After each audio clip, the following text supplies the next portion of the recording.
En el Mostrador Podcast continúa Al Pan Pan, la conversación que buscas para comenzar tu mañana. Pan desde la Universidad Central en el mostrador.cl. Hoy día viernes, reemplazando a Mirna Schindler, quien el lunes se reintegra. Lo recalco, ¿sabe por qué? Porque un montón de gente pone en los comentarios de YouTube, ¿qué pasa con Mirna? ¿Cuándo vuelve Mirna? ¿Por qué no está Mirna? ¿Por qué está este señor?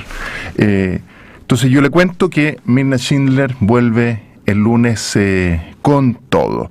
Ahora nos vamos a meter en un tema sanitario, pero también al mismo tiempo es un tema judicial, es un tema económico, financiero, es un tema muy complejo, es el tema de las ISAPRES, de estos fallos que se han venido conociendo desde hace un buen tiempo, y los efectos que podrían tener, lo que está diciendo la Asociación de ISAPRES, lo que está diciendo el regulador, y para eso estamos invitando a este programa a Jaime Barrows, ex subsecretario de Salud Pública y actual académico de la Facultad de Medicina de la Universidad Diego Portales. Jaime, ¿cómo está? Muy buenos días. Hola, buenos días, ¿cómo estás tú? Lo más bien, gracias. Menuda situación la que tenemos en términos de las ISAPRES. Digo menuda porque no es tanta gente, creo que van quedando 2.800.000 personas, versus el 19 del país, ¿no es cierto? Pero pareciera que es un elemento clave para el sistema general de salud. ¿Puede ser eso?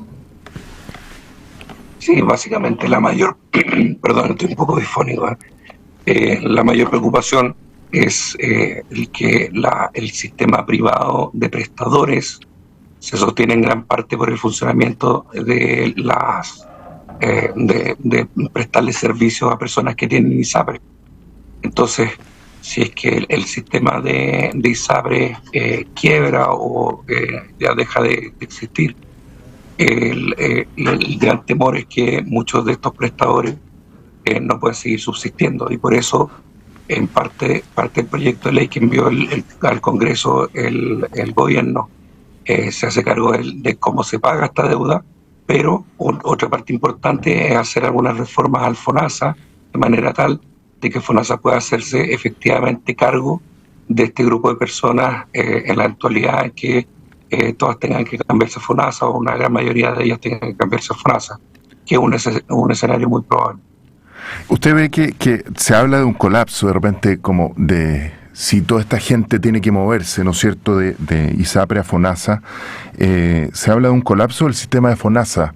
Usted como el subsecretario de Salud Pública, ¿qué opinión tiene de esas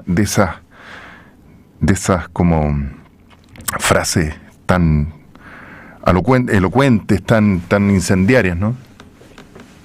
Yo no estoy tan de acuerdo de que haya un colapso o que el FONASA no se pueda hacer cargo de los pacientes. Lo que pasa es que va a haber una forma distinta para esa gente de cómo opera el FONASA. Obviamente las coberturas del FONASA en la modalidad de libre elección tienen copagos que son más altos que los que tiene la ISAPRE, porque en el FONASA se paga 7%, no hay una cotización adicional, y es como lo mismo que en cualquier seguro. Si uno está pagando una prima muy baja todos los meses, obviamente el copago o el deducible del seguro cuando viene un evento es más alto, ¿ya? Y claro. Supongo pasa lo mismo en el tema de FONASA. Como no hay unos planes que sean negociables entre los afiliados y el FONASA, sino que se paga este 7%, cuando lo necesitan y prefieren estas personas atenderse en el sector privado, entonces tienen que copagar más. Y por eso es que es importante en ese sentido que, para que no se note tanto la diferencia, la gente que se cambia a FONASA tenga mejor acceso o más posibilidad de acceso a, por ejemplo, seguros complementarios. Entonces, si hay un seguro complementario, la persona puede no notar la diferencia. ¿Cuál es un tema que es de vital importancia? Que los seguros complementarios muchas veces pueden discriminar. Entonces, al pasarse el FONASA y esa persona quiere complementar con un seguro complementario, va a tener dificultades para el seguro complementario si es que ya tiene una enfermedad, y esas son las personas que tienen más riesgo de tener problemas. Pero ¿qué es lo que se ha hecho? Se ha propuesto que sea el propio FONASA el que negocie los seguros complementarios de manera tal de que no sea una persona individual la que acude a un seguro, sino que sean grupos de personas negociados por el propio FONASA, de tal manera de que haya una compensación de riesgo y esas personas no queden excluidas. Entonces, si se aprueba eso del proyecto de ley que está actualmente en trámite en el Congreso, eso en la práctica llevaría a que la gente no note mayor diferencia. Ahora, hay muchas personas que en el último tiempo se han ido cambiando. El cambio de ISAPRE a FONASA ha crecido exponencialmente en los últimos tiempos, y te diría que la gran mayoría de esas personas han dicho que están contentas porque al final con el FONASA les responde mucho más y con sus seguros complementarios quedan mucho mejor, incluso algunos que con algunas ISAPRES que estaban teniendo dificultades porque hace ya tiempo que los prestadores privados, como las ISAPRES, estaban con problemas para pagarle, habían cortado los convenios. Entonces tenían dificultades para tener reembolsos, etcétera, y ahora que están con FONASA y un seguro complementario, nuevamente las prestaciones salen mucho más rápido porque no tienen que estar pagando de su bolsillo y después pidiendo el reembolso, sino que directamente por los convenios que tiene FONASA con casi todos los prestadores privados, eso es muy fácil de tramitar. Sobre lo mismo me estaba acordando esta semana, precisamente se informó, la Clínica Las Condes informó que no iba a renovar convenios con dos ISAPRES grandes. Y eso también plantea, o por lo menos yo me lo planteo, ¿no es cierto?, esta duda de, chuta, si quiebran las ISAPRES, ¿qué le va a pasar a clínicas, centros médicos que tienen deuda? Que las ISAPRES tienen deuda arrastrada con estas clínicas, con centros médicos, no solamente con las clínicas grandes, porque uno dice clínica y el tiro piensa Las Condes, Alemana, no, también hay un montón de otras clínicas que atienden a otros sectores de la población que también tienen deuda las ISAPRES con ellas. ¿Qué pasa ahí? ¿Se ha sopesado esa situación? Bueno, yo creo que ese es uno de los mayores temores que tenemos todos los que estamos en este tema transversalmente, ya, porque hay un tema de realismo. El país tiene prestadores públicos y privados, especialmente en el área ambulatoria. En la proporción de prestadores privados, prestaciones privadas, es mucho más alta que la cantidad de personas que están en seguros privados en ISAPRE. Hay mucha gente de FONASA que utiliza prestadores privados a través de la modalidad de libre elección, y ciertamente el riesgo de una quiebra hace que estos prestadores también queden en un riesgo financiero. Y en ese sentido, yo creo que ahí hay que buscar soluciones que puedan permitir que haya una continuidad de giro por parte de los prestadores. La verdad es que uno pudiera decir, esto es tan importante que los prestadores privados en este momento se mantengan, que puede uno pensar en instrumentos como rescates, como se hizo en algún momento con la banca, ¿ya? Yo creo que no es lo mismo el prestador al cual los seguros les deben plata, ¿ya?, que los seguros que son los que deben plata y los que han abusado durante mucho tiempo de sus clientes, y que han sido los que han generado este problema que finalmente le ha puesto coto en la Corte Suprema. Entonces, por eso es que muchos decimos, bueno, las ISAPRES tendrán que pagar, y no hay capacidad ni ninguna posibilidad de que el Estado tenga que hacerse cargo de esa deuda que tiene la ISAPRE. Pero en el caso de los prestadores, hay muchos prestadores que son necesarios y que no son ellos los responsables, sino que son las ISAPRES las que no le han estado pagando en el último tiempo, y yo creo que ahí podría haber algún instrumento de préstamo. Bueno, eso hay que evaluarlo porque evidentemente son distintas cifras, distintas realidades. En el caso de Santiago, en la región metropolitana, por ejemplo, un prestador como la Clínica Las Condes, que la ISAPRE le dé recursos, en este momento no es un gran prestador, y hay muchos otros prestadores existentes en la región metropolitana, en el sector oriente, que pueden reemplazarlo. Pero en provincia, por ejemplo, hay algunas ciudades, yo recuerdo, por ejemplo, en Osorno, que más de la mitad de los partos se producen en el sector privado, casi un 70-80%, y si es que corre riesgo esos prestadores, la verdad es que no tienen la capacidad del prestador público para atender los partos. Entonces eso genera un tremendo problema, y en esas situaciones yo creo que se justifica, por ejemplo, ver la posibilidad de alguna inyección de recursos no gratuitos, sino que más bien un préstamo, que habría que evaluar las condiciones, pero pensando sobre todo en el bien de aquellas personas que por el riesgo de los prestadores pueden correr riesgo de quedar sin acceso a la salud. Y eso es una responsabilidad del Estado finalmente. Y también ahí esto es una pregunta, la voy a hacer en términos de afirmación, pero es una pregunta. También hay un problema con el pago desde el Estado a los prestadores. Hay unas demoras. Entiendo que incluso producto de la pandemia también se produjo ahí un desfase, probablemente entendible por eso, pero también entiendo que algunas clínicas habían alegado hace algunos meses también tener problemas por ahí. Entonces los prestadores, en el fondo, yo digo clínica, pero los prestadores son mucho más amplios, ¿no es cierto? Laboratorios, centros médicos, etcétera, etcétera.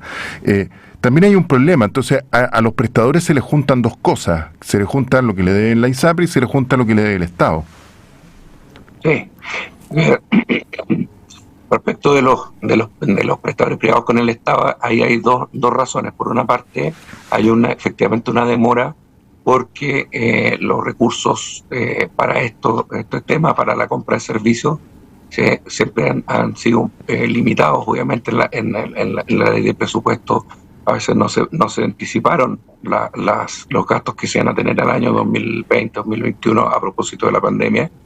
Y eso quedó en cifras de deuda que el Estado se tiene que hacer cargo. Pero también hay un componente importante de esa deuda por desacuerdo entre los prestadores y el FONASA respecto de los costos y los cobros que hacen los prestadores privados, ¿ya? Y ahí ha habido, por ejemplo, prestadores privados que han demandado al Estado, como la propia Clínica Las Condes, y que en los tribunales han establecido y le han dado la razón al FONASA. Y por lo tanto, esa deuda que estos prestadores privados muestran, en realidad no es una deuda real en términos de que el FONASA tenga que responder por ella, porque ellos, para llevar su contabilidad, en realidad están mostrando esa deuda porque a juicio de ellos el FONASA les debe más de lo que realmente les debe, y el FONASA obviamente no les ha pagado mientras no se aclare ese tipo de disputa, o sea, de cuánto es, o sea, con esto que te estoy pagando queda saldada la deuda, y el proveedor dice no queda saldada. Entonces, bueno, hay un desacuerdo y por lo tanto no te pago nada o te pago muy poco, lo mínimo, mientras no aclaremos bien este tema. Entonces también ahí había un problema debido a la emergencia, los términos en los cuales se hizo las compras, etcétera. No corresponde que se le pague por la pandemia, por el día cama, el FONASA esté pagando varias veces más el precio en un prestador que en otro, cuando en realidad en esto todos tuvieron que poner de su parte, y todos además los prestadores determinaron cuánto podían dar o cederle al FONASA en las condiciones de la pandemia, ¿ya? Correcto. Lo quiero llevar ahora a lo que han dicho dos exministros de salud. Por un lado, el doctor Jaime Mañalich señaló aquí en Alpampán hace un mes, una cosa así, que las ISAPRES se acababan el 31 de mayo del 2024. Le puso fecha. ¿Por qué le puso fecha? Probablemente porque ahí se tiene que ejecutar, ¿no es cierto?, parte importante de uno de los fallos que ha afectado al sistema. ¿Qué opina de eso? ¿Es tan cierto? No, yo creo que al exministro Mañalich le gusta hacer un poco eso para hacer un poco de publicidad. Yo creo que son manejos, o sea, como el virus se va a transformar en buena persona, u otras cosas que llaman bastante la atención. Es bien difícil ver, porque este tema es dinámico.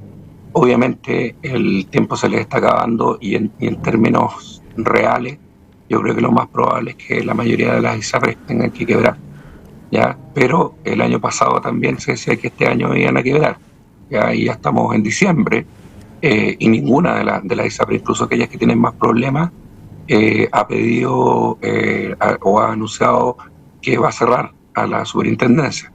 ¿Y eso por qué? Porque también, si bien es cierto, es un costo adicional, todavía hay una legislación en trámite, y en parte el juego de las ISAPRES es utilizar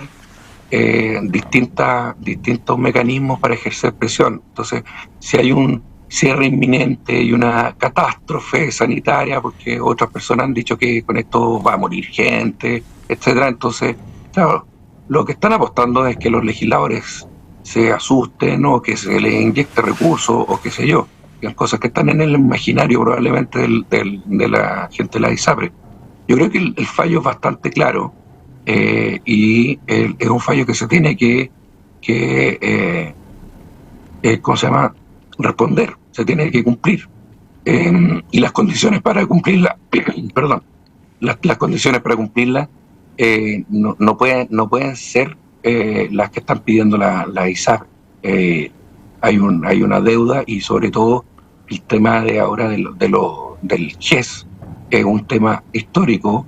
Ha tenido que ir siendo tratado de controlar por la Superintendencia de Salud con las herramientas legales que se tenían, que originalmente las ISAPRES informaban nomás solamente cuánto iban a subir la prima.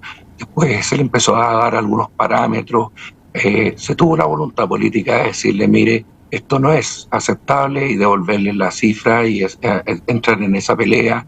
Ellos pelearon con la superintendencia, que la superintendencia les pudiera poner una especie de límite de lo que podían reajustar.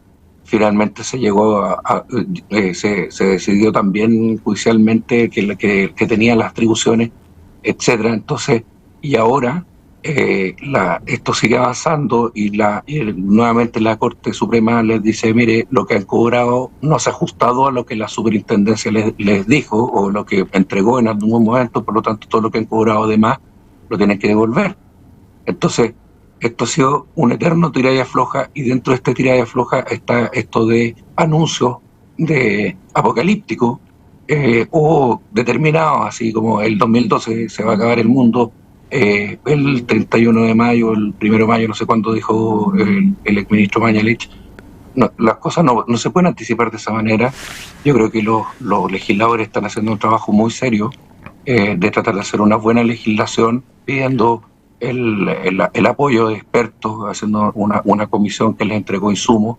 Están las indicaciones del gobierno, que también son un insumo importante, evidentemente, porque, pues, mira, el punto de vista de parte del gobierno, de la Superintendencia de Salud, y todos estos elementos, evidentemente, hay que ponderarlos de la manera más justa posible para que las personas que han sido víctimas del abuso de las empresas privadas del rubro de salud, que son seguros de la ISAPRE, tengan que devolverles esos recursos en un tiempo oportuno, porque no hay que olvidar también que muchas de las personas a las que se les ha subido esto y que finalmente muchas de ellas incluso han tenido que salirse de las ISAPRE, son justamente las personas que están con mayor edad, que están jubiladas y que finalmente se han terminado pasando al FONASA. Entonces había un exceso de cobro, y finalmente esas personas que han recibido esos abusos han tenido que finalmente hacer lo que se está anticipando que va a tener que hacer todo el resto de la gente, que es traspasarse a FONASA. Y ese traspaso a FONASA, usted algo mencionó en la respuesta anterior, pero se lo voy a volver a preguntar. ¿Va a generar esta catástrofe sanitaria que se habla? 2.800.000 personas que se suman al sistema de salud público. Algunos dicen, oye, las listas de espera, ¿cómo van a crecer? Oye, y vaya a pedir hora al especialista, y son 6 meses más. Dicho sea de paso, en el sistema privado también cuesta encontrar horas con especialistas. Sí, claro. Ese es probablemente un problema más nacional que otra cosa. Pero ¿es una catástrofe sanitaria? No, yo no lo creo así. Yo creo que es un problema, es una dificultad adicional, pero tal como fuimos capaces de hacernos cargo de la pandemia, poniendo los esfuerzos juntos, los prestadores públicos con los prestadores privados, y obviamente con dificultades, con cosas que todavía no están resueltas, deudas, etcétera. Sin embargo, el país fue capaz de hacerse cargo y no tener las repercusiones que podríamos haber tenido y que se vio en otros países de colapso. Son las cosas más importantes. Sí. En Chile, la mayoría de las personas que se mueren por cosas que ocurren o por accidentes o por cosas que están determinadas. Determinadas porque sí tiene que pasar, se está esperando el fallecimiento, ya va más allá de las posibilidades.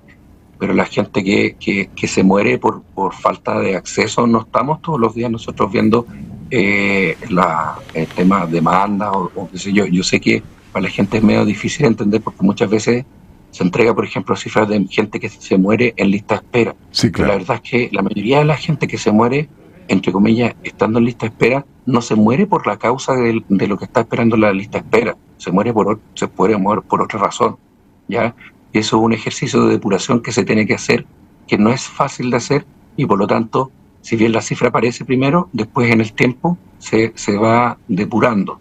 Correcto. Y eso, bueno, es una realidad que igual aprieta al sistema, igual lo va a tensionar, y eso evidentemente que no va a ser fácil, pero la disposición, yo creo que hay una disposición transversal, especialmente los especialistas, en poner de su parte. Estos otros comités que hemos visto por la reforma, algunos documentos que han empezado a salir de exministros de salud, que son tanto de derecha, centro izquierda, que han sido un aporte, es porque en nuestro país existe la capacidad para proponer y para diseñar las soluciones para poder hacernos cargo de este tipo de contingencias.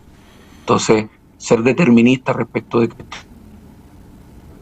yo creo que es exagerado, y creo que la gente debe mantener la calma, y además estoy seguro que desde el punto de vista de funcionamiento para las personas, el FONASA es perfectamente capaz de hacerse cargo de todas las personas, y que obviamente las personas que se traspasan con enfermedades no son personas que van a quedar a la cola o qué sé yo, porque en realidad los tiempos de respuesta en el sistema público tienen también que ver con la gravedad de los cuadros, ¿ya? Y entonces hay gente que pasa harto tiempo esperando, efectivamente, pero esas esperas largas tienen que ver más bien con gente que no tiene una cosa grave o inminente de fallecimiento.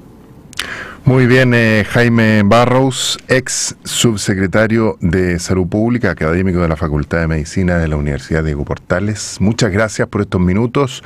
Espero no haberlo hecho forzar mucho la garganta, Jaime. No se preocupe. Muchas gracias. Igual tengo que conversar todo el día con pacientes, así que es un costo, ¿no? Hay con un poco de medicamentos antiinflamatorios vamos saliendo adelante. Papa encima. Muy bien, Jaime, que esté muy bien. Muchas gracias. Que tengan muy buen día. Chao. Chao, chao. Entonces, así estamos terminando el programa de hoy con la entrevista a Jaime Barrows. Les recuerdo entonces que Mirna Schindler vuelve el lunes, para los que van preguntando por los comentarios. Vuelve el lunes. Ya va a estar de vuelta Mirna Schindler. A continuación de este programa vamos a estar con Fran Castillo, con Rodrigo Castillo, que lo veo ahí. Se están preparando para empezar juntos y revueltos, junto a Iván Weissman también. Y un par de avisos y consejos útiles a esta hora. Copeuch Inversiones te ayuda a cumplir tus metas desde 1.500 pesos y con una comisión que se acomoda a tu bolsillo. 100% digital, fácil de usar, te acompaña y con el completo control de tus fondos. Copeuch.cl, el sitio donde todos pueden invertir. Y Universidad Central, 40 años formando personas. Ven a vivir la experiencia USEN para los que buscan avanzar. Posgrados USEN, acreditada y adscrita a gratuidad. Conoce más en posgradosusen.cl. Y de esta forma estamos despidiendo el capítulo de hoy. Por supuesto, los dejo invitados a revisar el mostrador.cl. Les voy a leer el artículo principal. Coimas en Tribunal Tributario. Investigan a poderosos estudios de abogados de Sanhattan. Ahí tiene un interesante y oportuno artículo que está en línea con lo que estamos viviendo hoy día en nuestro país. Yo me despido, que estén muy bien, los dejo entonces con Fran Castillo y Juntos y Revueltos. Que tengan buen día. Copeuch Inversiones, el sitio donde todos pueden invertir, y Universidad Central, 40 años formando personas, presentaron Al Pan Pan en el Mostrador Podcast. Cerramos por hoy Al Pan Pan, de lunes a viernes de 8 a 9 de la mañana, entrevistas para partir el día. El Mostrador Podcast, el poder de la independencia.